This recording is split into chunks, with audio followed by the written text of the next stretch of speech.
Iblis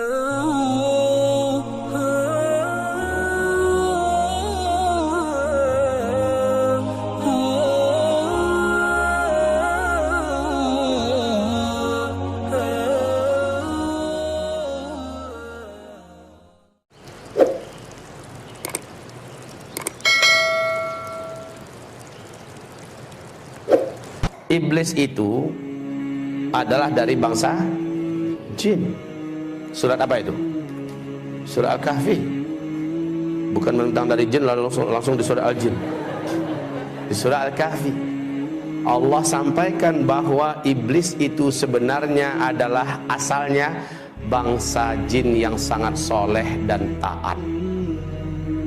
Dia sangat soleh, betul-betul soleh, taat. Tidak ada dosa yang dilarang Allah yang tidak mereka kerjakan. Hobi menumpahkan darah di mana-mana, membuat kerusakan di muka bumi.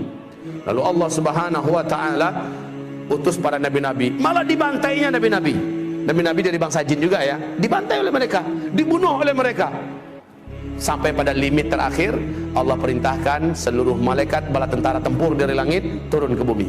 Habisi seluruh jin yang ada. Bumi akan diganti dengan penghuni baru. Ya, bangsa jin sudah out of order. Ya, sudah nggak layak lagi untuk menjadi pemimpin dan pemakmur bumi. Disuruh malaikat-malaikat turun, malaikat-malaikat tempur. Walillahi junudus samawati. Allah memiliki bala tentara di langit, disuruh turun untuk ngabisin bangsa jin. Tahu enggak Bapak Ibu, siapa yang diangkat oleh Allah menjadi panglima perang? Namanya waktu itu belum iblis ya, namanya ketika itu masih Azazil. Ini ada dalam kitab tafsir Al-Hafiz Ibnu Katsir ya. Namanya saat itu masih bernama Azazil. Jangan kasih nama anaknya Azazil nanti. Lalu turunlah panglima perang ini yaitu Azazil dengan memimpin seluruh malaikat-malaikat tempur. Semua bangsa jin yang ada di muka bumi diratakan, dibunuh. Yang dibiarkan hidup oleh Allah adalah yang melarikan diri sembunyi, masuk ke gua-gua, masuk ke hutan, sembunyi di pulau-pulau, dibiarkan oleh Allah, jangan dikejar, biarkan saja mereka tersisa hidup. Nah, ini cikal bakal calon pelanjut bangsa jin ke depan ya. Lalu setelah selesai, malaikat-malaikat tempur kembali naik. Azazil juga naik ke atas. Bapak Ibu, Allah kemudian menyampaikan kepada mereka semua, inni ja'ilun fil ardi khalifah. Saya punya misi akan menciptakan pengganti baru yang akan memakmurkan bumi. Iblis merasa bangsanya sendiri sudah dihabisi, sekarang diganti, jadi nggak nyaman dia, diganti dengan makhluk baru. Dia coba hasut para malaikat yang ada, si Azazil ini, sampaikan pada Allah, nanti akan terulang kembali kisah lama. Orang akan menumpahkan darah, buat kerusakan yang kayak lama-lama aja. Ya udahlah, kita aja lah, kita aja makhluk Allah, khusus nyembah Allah. Bahasa Azazil ini disampaikan oleh malaikat kepada Allah. Qalu ataj'alu fiha man yufsidu fiha wa yasfiku ad-dima wa nahnu nusabbihu bihamdika wa nuqaddisu lak. Qala inni a'lamu ma la ta'lamun. Para malaikat menjawab, termasuk si Azazil, jubirnya Azazil, ya Allah, apakah kembali akan engkau ciptakan di muka bumi makhluk-makhluk baru yang nanti akan membuat kerusakan dan pertumpahan darah seperti yang sudah-sudah? Cukup kami ya Allah, cukup kami sebagai makhlukmu, kami akan menyembahmu seperti yang sudah-sudah. Kami tidak akan berbuat dosa seperti yang telah kau saksikan ya Allah. Please ya Allah, nggak usahlah. Lalu apa kata Allah? Inni a'lamu ma la ta'lamun. Saya ini sudah punya strategi dan rencana yang kalian tidak tahu, dan kalian akan lihat apakah mungkin makhluk ini akan berbuat dosa jika dia punya bekal seperti yang akan berikut ini. Jangan kemana-mana, saksikan sebentar lagi. Dengan kun fayakun, Adam pun tercipta. Dan iblis tahu, Azazil ini tahu dari apa Adam diciptakan. Seluruh mereka tahu dari tanah liat, saripati tanah liat.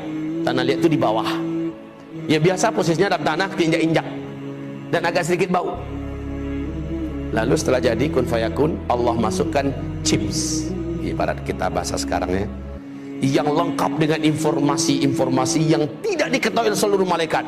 Lengkap pengetahuannya tentang berkaitan dengan tauhid dan akidah, tentang perintah dan larangan lengkap, semuanya tahu. Apa itu cahaya, unsur-unsur cahaya, tahu Adam. Apa itu angin, ada apa bagian angin, segala macam manfaat dan mudarat angin, dan apa itu malam, apa itu siang, apa itu bebuat, semuanya lengkap. Sehingga ketika selesai diuji. Lalu Allah bertanya, hei malaikat-malaikat, sini kumpul kalian. Kamu juga Zil, sini Zil, Azazil. Ya, sini Zil. Saya mau uji kalian semua. Coba hadapi orang macam ini, makhluk baruku. Adam diuji, kalah semua, tumbang semuanya. Lalu Allah berkata, orang yang macam ini, yang ilmunya tentang aku luas, ilmunya tentang alam semestaku luas, dia tidak akan pernah mau berbuat maksiat dan dosa. Makanya dikatakan innama yakhsyallaha min ibadihil ulama. Yang paling takut kepada Allah dari seluruh hamba-hambanya adalah orang-orang yang berilmu. Jadi orang yang berilmu tidak akan berani berbuat maksiat karena dia takut kepada Allah. Setelah itu memanglah sujudlah para malaikat, karena Allah perintahkan sujud. Nah, si Azazil yang dari awal memang menyimpan sesuatu di dalam dadanya, yaitu hasad, dengki.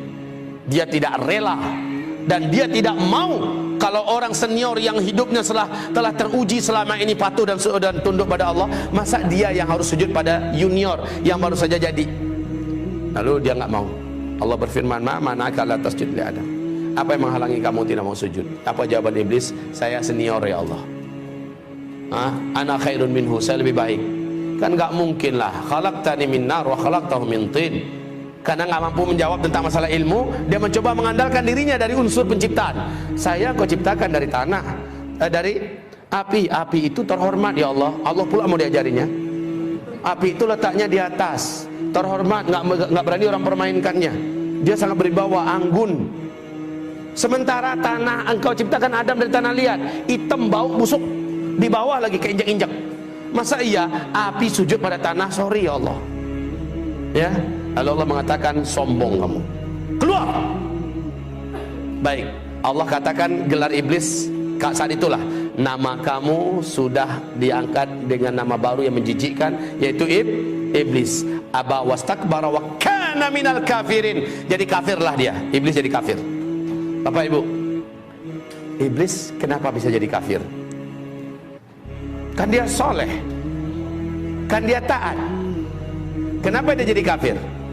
Awas, hubungkan kajian kita dengan la ilaha illallah loh. Tidak tak? Itu jawabannya. Apakah iblis dibolehkan masuk surga? Lan tadkhulaha abadan. Engkau sekali-kali tidak akan berhak menjadi ahli surga selama-lamanya. Iblis punya kunci enggak? La ilaha illallah. Iblis yakin enggak dengan Allah? Pasti. Iblis mengimani Allah tidak? Pasti, ya kan? Pasti. Tapi iblis punya kunci enggak? La ilaha illallah. Punya enggak? Punya. Cuma sayang patah salah satu giginya. Disuruh sujud kepada Adam, dia tidak mau. Bukankah salah satu gigi daripada gigi-gigi la ilaha illallah adalah wajib mengikuti perintah-perintah Allah dan mentaati larang-larang Allah? Wajib. Iblis di situ nggak mau. Sujud kepada Adam itu nggak mau dia. Satu saja syarat Allah yang ditolaknya menjadikan dia dikatakan Allah kafir. Awas. Ini zaman banyak nggak orang menolak ayat Allah. Ini zaman banyak tidak orang menolak syariat Allah. Banyak. Ini zaman banyak tidak ulama-ulama kiai-kiai yang berani-beranian melecehkan, menghina, menyudutkan ayat-ayat Allah. Banyak tidak? Banyak. Nasib orang itu bagaimana menurut Allah? Sama nggak dengan iblis? Buka surat Muhammad ayat 8 ayat 9. Surat 47 ayat 8 ayat 9. Allah katakan dalam ayat itu, siapa yang membenci satu saja di antara ayat Allah, kafir dia. Satu saja ayat Allah dia benci, dia tolak, dia musuhi, kafir dia. Kayak iblis. Iblis satu saja perintah Allah ditolaknya, maka iblis menjadi kafir.